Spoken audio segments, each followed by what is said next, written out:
Hey guys, today I want to show you how I made this blue forest painting in a perspective. Before I start to paint, I tape my paper on a surface just to prevent it from getting all wobbly due to the water. It is a watercolor painting, we will use a lot of water in it. Then I go in with a light blue color. For this I use a flat brush, the same brush that I applied the water with, and just create some streaks, some patches.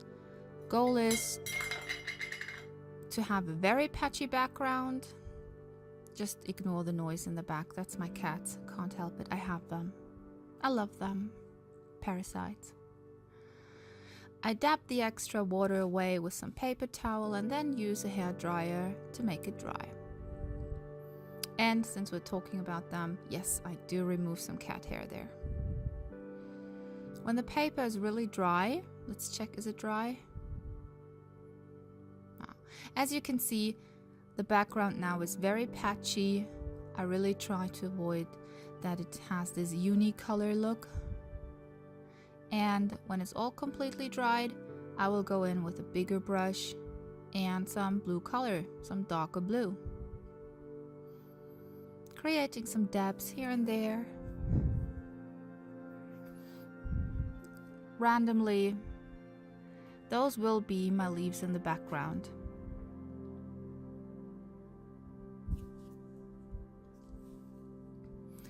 I go with this blue all around the sheet, but I leave the middle blank. That is important. If you want to create this kind of perspective, you have to leave the middle blank.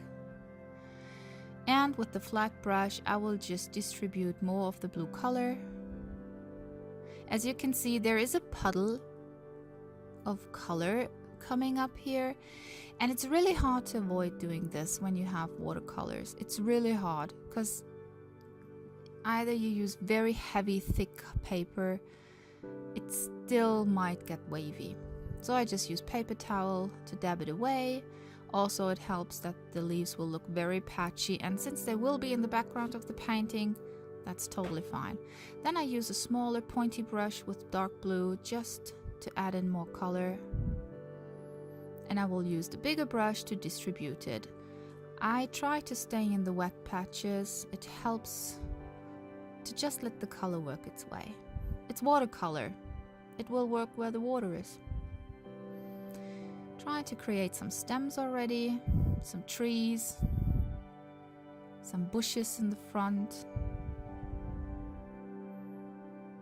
Yeah.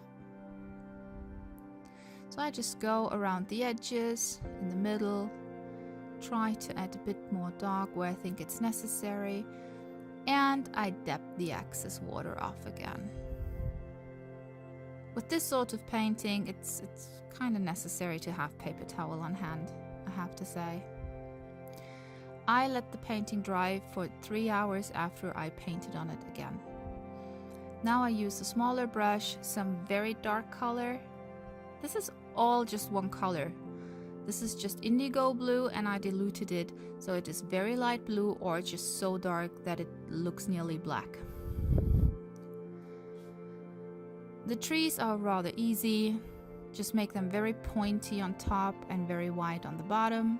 Go all around the paper with it. Create what you want. I use a very thin, fine brush for the branches and some bushes and high grass in the front. Just let my imagination flow a bit here.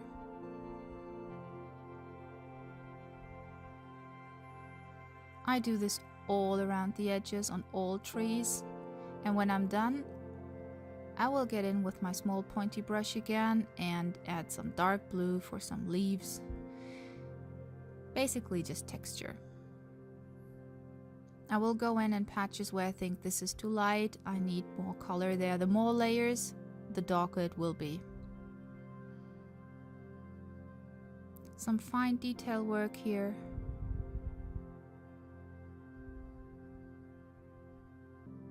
And as you can see, it starts to come together.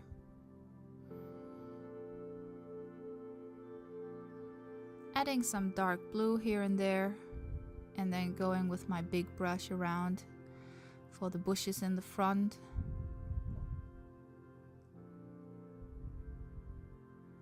And it's more or less done. In the middle I painted some small birds that fly off. I did use some acrylic white to create some eye dots here and there to make it a bit more spooky, because that's what I like.